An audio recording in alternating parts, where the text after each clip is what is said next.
Nolan holds a Ph.D. in demography from the University of Pennsylvania with areas of expertise including demography, research methods, racial and ethnic well-being, culture-based education, Native Hawaiian history and culture, and integration and acculturation in the United States.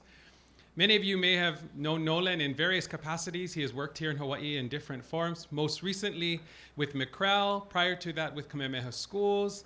He's worked with the US Census Bureau and has had quite an impressive career. We are grateful for him to be able to come and share today his thoughts and understandings about the role of research, evaluation, and how all of this can tie together as we work to define and redefine what we mean by success standards on behalf of our Hawaiian children. Please join me in welcoming Dr. Nolan Malone.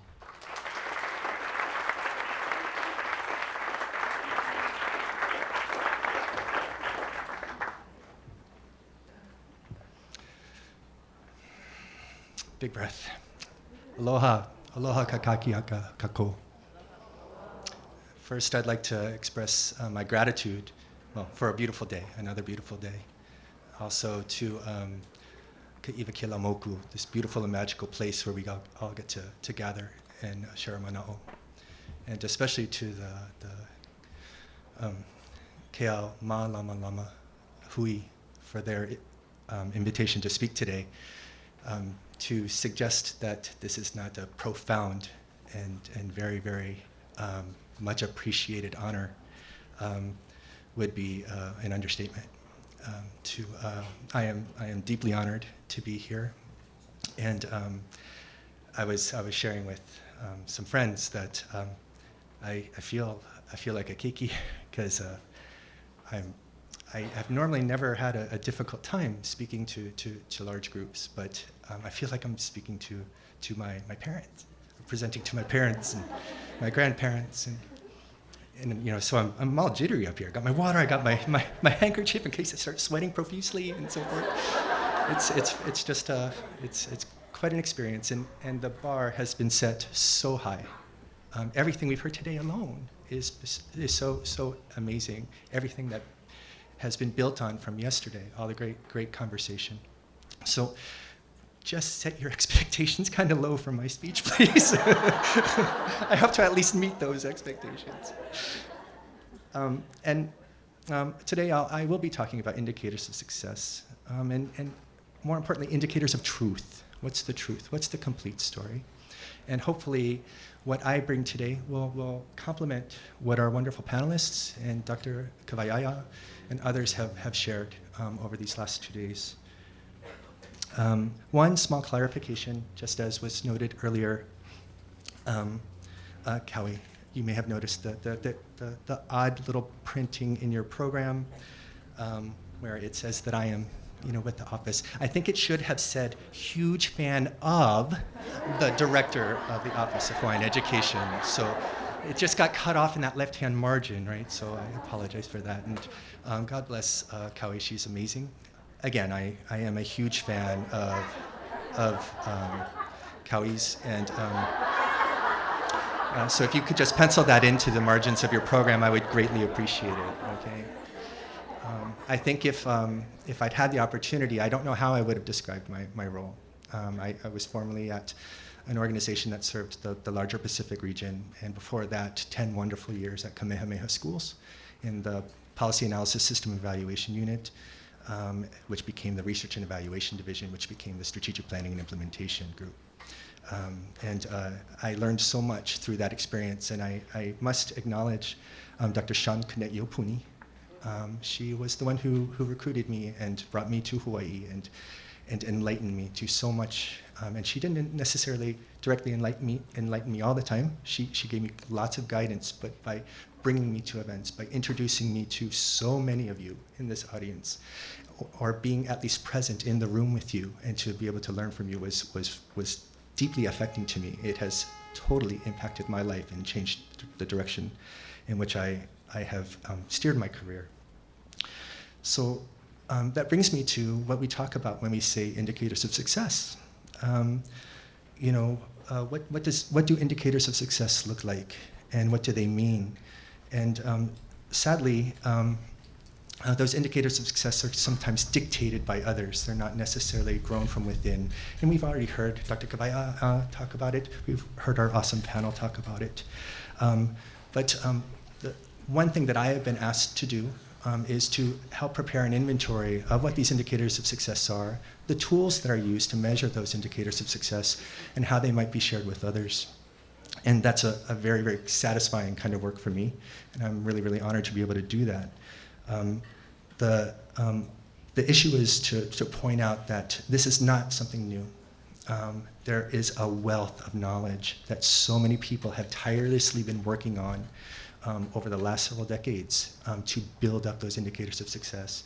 And so this effort is simply to continue to promote them and move them forward. And in this process, what I've learned is that there are some amazing tools out there.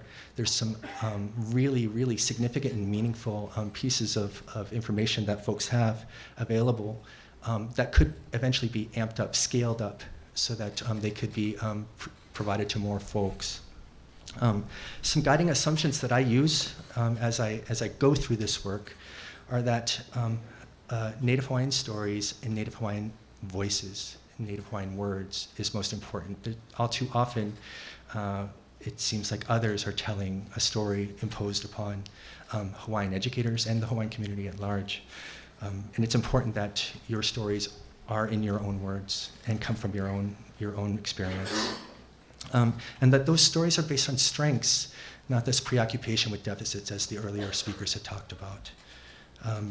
That those stories have outcomes that are meaningful to the community. What sometimes the indicators that are thrust upon educators in general, especially educators in Hawaii, have very, very little meaning to the realities of what our keiki face. The fourth assumption is that both outcomes and their associated indicators are holistic. That is, we can't talk about education in a vacuum and ignore health and economics and housing and land issues and so forth. They're all intrinsically connected. And so by just focusing on these deficits measures, it really tells only a fraction of the story and obliviates all the important information that would really, really help communities thrive. And finally, the fifth one is that by collecting all the success indicators, by pulling together all this information, we have an opportunity to build a really, really great toolkit that can be used by all educators, social service providers, economists, everybody that seeks to serve the community, serve the lahui. So telling one's own story, what do I mean by that? Basically, it's a focus on the things that are important, and it's about defining what that pathway is to achieving those important things, not having it defined for you. And finally, it's about circumventing those external barriers, those things that kind of divert our attention from things that are meaningful. How often do we get some form thrust in front of us, fill out this and tell me this statistic and that statistic, and educators are left scratching their heads wondering, how on earth is this useful? How is this helpful to me in my practice to help these children who I see every day and who I care about passionately? I'm wasting my attention, my energies are being diverted by complying with some kind of regulation without any awareness of how that's actually helping the broader community. And it's a tough job, and every educator in this venue knows exactly what that's like. Coming from a place of strength is really, really important. And what I wanted to just point out, and I recognize that I just want to just interrupt myself by saying I recognize I'm actually repeating much of what Kiki said and much of what the panel said.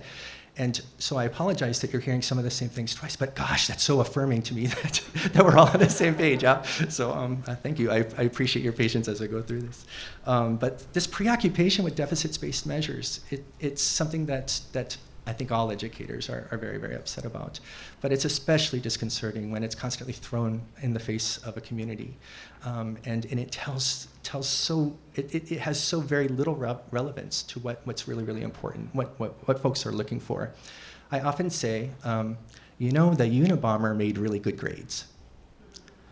Is that success? Come on, so there's so much more to the story. Let's stop focusing on just those one little things, In fact, lots of those terrorists have had really, really outstanding grades, but really, really poorly applied. So strengths-based narratives are often viewed as biased. They're always met with suspicion, right? And what's worse, they're often considered weak, a sign of weakness. And if there's anything I've learned over my time, it is that those who assume that weakness that kindness, that positive virtues are associated with weakness are definitely in for a big surprise someday. So I want to affirm that a strengths-based approach is in no way biased. It is telling a complete story. And that's part of the main gist, the main point I wanted to just stress today. Strengths-based approaches, strengths-based indicators of success are in fact part of the story. And so many of us who read the news articles, so many of us who read the research, literature, find that there's just this preoccupation with the negative. And then lots of kind of statements about what needs to be done to fix them. And very rarely do any of those solutions that are provided ever look to what the strengths are of a community to be leveraged. And so that's the second point I wanted to make today, is that by focusing on the strengths, you are not only completing the story, but you're identifying a valuable tool in which to address the deficits that you're talking about. Excuse me, I'll go back. Meaningfulness. Meaningfulness is really, really important. I talked about that earlier. Both the panelists and Dr. Kawaii also spoke about it. And one thing I just wanted to add, great summary, by the way, I appreciate that, of what the panelists said. Both Kalihua and Sylvia mentioned, how there's this preoccupation with nouns. What are the initials after your name, and what kind of piece of paper do you hold, and what kind of house do you live in, and so forth. But the real story is in the verbs. It's the action. It's what's happening, and the sharing that occurs, the teaching that occurs, the participation that occurs. And I think that's really, really important. The meaningfulness extends beyond the nouns. It's much, much more about the actions that are involved. And when I talk about those holistic ones, many of you may have seen the Pua image that was featured in the Kuhua Ka'i 2005. And talks about, it was developed, it was a vision of Sean Kane'opuni's in conversations that she had with others, about how you can't talk about one thing in isolation of all the others.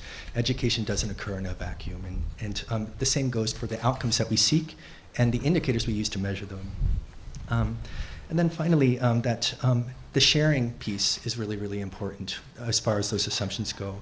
How the stakeholders are really, really invested in hearing what the successes are as well, not just the deficits. That's your keiki, your staff, your family, your communities. Also, other programs could benefit greatly from knowing exactly what kinds of indicators of success are working for you, and see if they might have some kind of application to them or an adaptation that would be really, really suitable for them. Perhaps some other groups serving a really, really strong community that really, really has been deprived of those kinds of strengths-based measures. And so, just quickly, I worry that when we talk about indicators of success, we might get stuck up in some of the definitions, because if you look in the dictionary, indicator is probably, the definition includes words like measure and metric and observation and stuff like that.